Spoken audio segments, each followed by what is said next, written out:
ನಮಸ್ಕಾರ ಸ್ನೇಹಿತರೆ, ಭಕ್ತಿ ವೈಭವ ಯೂಟ್ಯೂಬ್ ಚಾನಲ್ಗೆ ತಮಗೆಲ್ಲರಿಗೂ ಸುಸ್ವಾಗತ. ಸ್ನೇಹಿತರೆ, ಶ್ರೀಕೃಷ್ಣನ ನೀತಿಗಳನ್ನು ನಾವು ನಮ್ಮ ಜೀವನದಲ್ಲಿ ಅಳವಡಿಸಿಕೊಳ್ಳೋದ್ರಿಂದ ನಾವು ಜೀವನದಲ್ಲಿ ಅನೇಕ ಯಶಸ್ಸನ್ನು ಸಾಧಿಸಬಹುದು ಅಂತಲೇ ಅಂದ್ಕೊಳ್ಬೋದು. ಹಾಗಿದ್ರೆ ಶ್ರೀಕೃಷ್ಣನ ನೀತಿಗಳು ಯಾವುದ್ಯಾವುದು, ಅದನ್ನು ಜೀವನದಲ್ಲಿ ಹೇಗೆ ಅಳವಡಿಸಿಕೊಳ್ಳಬೇಕೆಂದು ವಿಡಿಯೋದಲ್ಲಿ ತಿಳ್ಕೊಳ್ಳೋದಕ್ಕಿಂತ ಮುಂಚೆ ದಯವಿಟ್ಟು ಚಾನಲನ್ನು ಸಬ್ಸ್ಕ್ರೈಬ್ ಮಾಡ್ಕೊಳ್ಳಿ.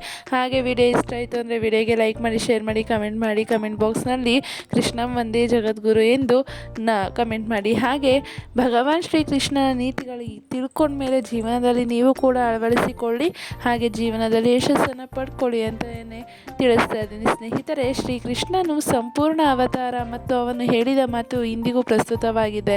ಅವರ ನೀತಿಗಳು ಇಂದಿನ ಪ್ರಗತಿಪರ ಮಾನವನಿಗೆ ಅಗತ್ಯವಾಗಿದೆ ಅಂತಲೇ ಹೇಳ್ಬೋದು. ಶ್ರೀಕೃಷ್ಣನ ನೀತಿಗಳನ್ನು ನಾವು ನಮ್ಮ ಜೀವನದಲ್ಲಿ ಅಳವಡಿಸಿಕೊಳ್ಳೋದ್ರಿಂದ ಯಶಸ್ಸನ್ನು ಕೂಡ ಪಡ್ಕೋಬೋದು. ಹಾಗೆ ಭಗವಾನ್ ಶ್ರೀಕೃಷ್ಣನು ಯಶಸ್ವಿ ಜೀವನಕ್ಕೆ ಹೇಳಿದ ನೀತಿ ಯಾವುದ್ಯಾವುದು, ಹಾಗೆ ಶ್ರೀಕೃಷ್ಣನ ಈ ತತ್ವಗಳನ್ನು ಮರೆಯದೆ ನೀವು ನಿಮ್ಮ ಜೀವನದಲ್ಲಿ ಅಳವಡಿಸ್ಕೊಂಡ್ರೆ ನೀವು ಕೂಡ ಜೀವನದಲ್ಲಿ ಯಶಸ್ಸನ್ನು ಪಡ್ಕೊತೀರಾ ಅಂತಲೇ ಹೇಳ್ಬೋದು.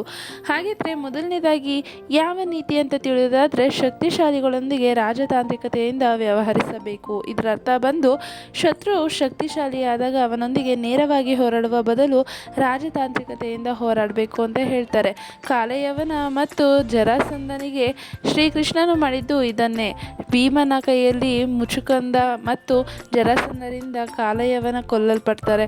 ಈ ಇಬ್ಬರು ಯೋಧರು ಅತ್ಯಂತ ಶಕ್ತಿಶಾಲಿಗಳಿದ್ರು, ಆದರೆ ಯುದ್ಧದ ಮೊದಲು ಕೃಷ್ಣ ಅವರನ್ನು ನಿಭಾಯಿಸ್ತಾರೆ. ವಾಸ್ತವವಾಗಿ ಎಲ್ಲವನ್ನು ನೇರ ಮಾರ್ಗದಲ್ಲಿ ಪಡೆಯುವುದು ಸುಲಭವಲ್ಲ, ವಿಶೇಷವಾಗಿ ನಿಮ್ಮ ಎದುರಾಳಿಗಳ ಮೇಲುಗೈ ಹೊಂದಿರುವಾಗ. ಈ ಸಂದರ್ಭದಲ್ಲಿ ರಾಜತಾಂತ್ರಿಕತೆಯನ್ನು ಮಾರ್ಗವನ್ನು ಅಳವಡಿಸ್ಕೊಳ್ಬೇಕು ಅಂತ ಹೇಳ್ತಾರೆ. ನಂತರ ಎರಡನೆಯ ನೀತಿ ಯಾವುದಪ್ಪ ಅಂತ ಅಂದರೆ, ಸರಿಯಾದ ಸಮಯಕ್ಕಾಗಿ ಕಾಯಬೇಕು. ಹೌದು ಸ್ನೇಹಿತರೆ, ಯುದ್ಧ ಅಥವಾ ಯಾವುದೇ ಕೆಲಸದ ಸಂಖ್ಯೆಗಳ ಬಲವು ಅಪ್ರಸ್ತುತವಾಗಿರುತ್ತೆ. ಅದಕ್ಕೋಸ್ಕರ ಧೈರ್ಯ, ನೀತಿ ಮತ್ತು ಸರಿಯಾದ ಸಮಯದೊಂದಿಗೆ ಸರಿಯಾದ ಶಸ್ತ್ರಾಸ್ತ್ರ ಮತ್ತು ವ್ಯಕ್ತಿಯನ್ನು ಬಳಸುವುದು ಪ್ರಮುಖ ಕಾರ್ಯವಾಗಿದೆ ಅಂತಲೇ ಹೇಳ್ಬೋದು. ಪಾಂಡವರು ಕಡಿಮೆ ಸಂಖ್ಯೆಯಲ್ಲಿದ್ದರು, ಆದರೆ ಕೃಷ್ಣ ನೀತಿಯಿಂದಾಗಿ ಅವರು ಗೆಲ್ತಾರೆ ಅಂತಲೇ ಹೇಳ್ತಿದ್ದಾರೆ.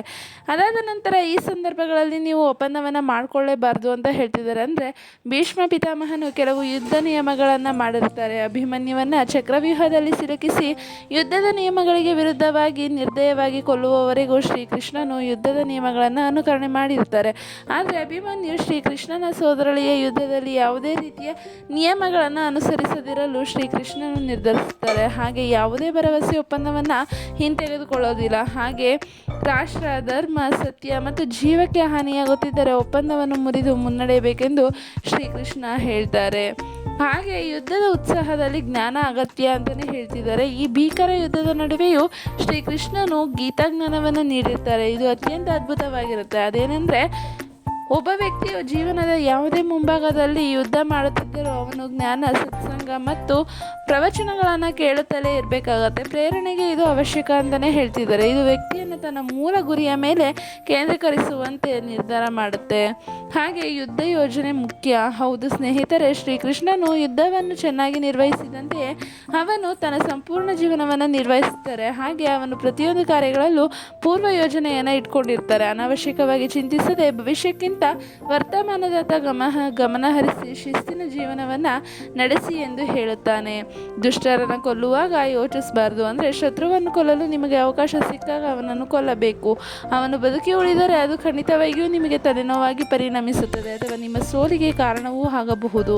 ಆದ್ದರಿಂದ ಯಾವುದೇ ಶತ್ರು ಯಾವುದೇ ಸಂದರ್ಭಗಳಲ್ಲಿ ತಪ್ಪಿಸಿಕೊಳ್ಳಲು ಸಾಧ್ಯವಾಗದಂತೆ ನೋಡ್ಕೋಬೇಕು. ಕೃಷ್ಣನು ದ್ರೋಣ ಮತ್ತು ಕರ್ಣನಿಗೆ ಮಾಡಿದ್ದು ಇದನ್ನೇ ಅಂತ ಹೇಳ್ತಿದ್ದಾರೆ. ಹಾಗೆ ತಟಸ್ಥರನ್ನು ಅವಲಂಬಿಸಬೇಡಿ. ಜೀವನದಲ್ಲಿ ಎಂದಿಗೂ ನಿಷ್ಪಕ್ಷಪಾತಿಗಳನ್ನು, ತಟಸ್ಥರನ್ನು ಅಥವಾ ಎರಡೂ ಕಡೆ ಇರುವವರನ್ನು, ಅಂದರೆ ನಮ್ಮ ಕಡೆ ಮತ್ತು ನಮ್ಮ ಶತ್ರುಗಳ ಕಡೆ ಇರುವವರನ್ನು ಎಂದಿಗೂ ನಂಬಲು ಅಥವಾ ಅವರನ್ನು ಅವಲಂಬಿಸಲು ಹೋಗಬಾರ್ದು ಅಂತ ಹೇಳ್ತಾರೆ. ಇನ್ನೊಂದು ನೀತಿ ಯಾವುದು ಅಂದರೆ, ಭಯವನ್ನು ನಾವು ಜಯಿಸುವುದು ಅವಶ್ಯಕ ಅಂತಲೇ ಹೇಳ್ತಿದ್ದಾರೆ. ಬಿಕ್ಕಟ್ಟಿನ ಸಮಯದಲ್ಲಿ ಅಥವಾ ಯಶಸ್ಸನ್ನು ಸಾಧಿಸುತ್ತಿದ್ದಾಗ ಧೈರ್ಯವನ್ನು ಕಳೆದುಕೊಳ್ಳಬಾರದು ಎಂದು ಕೃಷ್ಣ ಬೋಧನೆ ಮಾಡ್ತಾರೆ. ಸೋಲು ಅಥವಾ ಸೋಲಿಗೆ ಕಾರಣಗಳನ್ನು ತಿಳಿದುಕೊಳ್ಳುವ ಬದಲು ಸೋಲನ್ನು ಎದುರಿಸಿ ನಿಲ್ಲಲು ಮುನ್ನಡೆಯಬೇಕು. ಒಮ್ಮೆ ಭಯವನ್ನು ಜಯಿಸಿದರೆ ವಿಜಯವು ನಿಮ್ಮ ಪಾದಗಳಲ್ಲಿರುತ್ತದೆ ಎಂದು ಶ್ರೀಕೃಷ್ಣ ಹೇಳ್ತಾರೆ.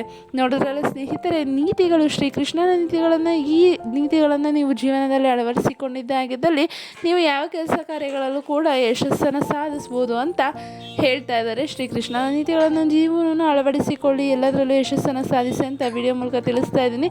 ಸ್ನೇಹಿತರೆ, ವಿಡಿಯೋ ಇಷ್ಟ ಆಗಿದೆ ಅಂತ ಅನ್ಕೊತೀನಿ. ವಿಡಿಯೋ ಇಷ್ಟ ಆಗಿದ್ರೆ ವಿಡಿಯೋಗೆ ಲೈಕ್ ಮಾಡಿ, ಶೇರ್ ಮಾಡಿ, ಕಮೆಂಟ್ ಮಾಡಿ. ಹಾಗೆ ದಯವಿಟ್ಟು ಚಾನಲನ್ನು ಸಬ್ಸ್ಕ್ರೈಬ್ ಮಾಡ್ಕೊಳ್ಳಿ.